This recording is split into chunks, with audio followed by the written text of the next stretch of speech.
سے برہم ہو گیا تھا اور برہم کی وجہ سے ملعون انگوٹھی نہ اتار پایا۔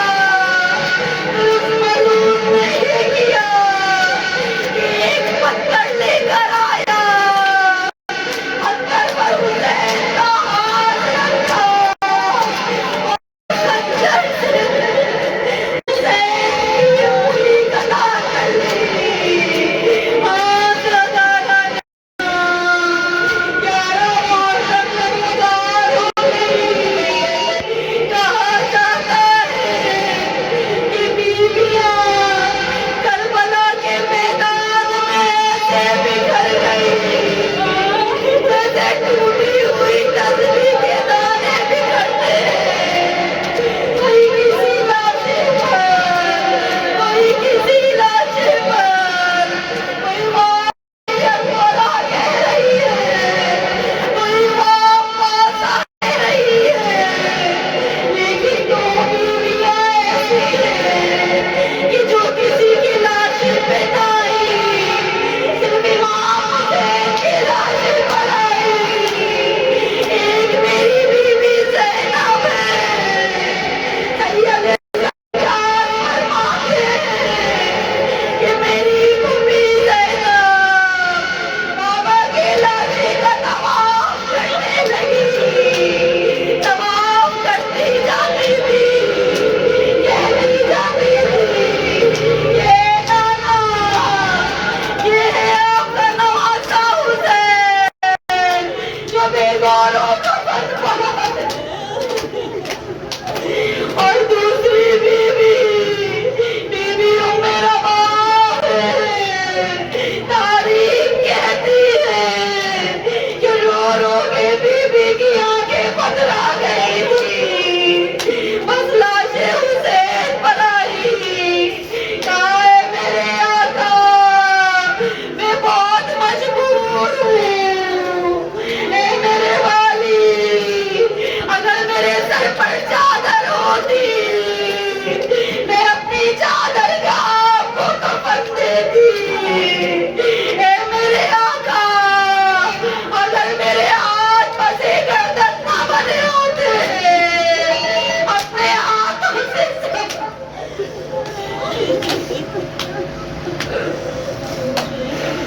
لگانا تو پڑے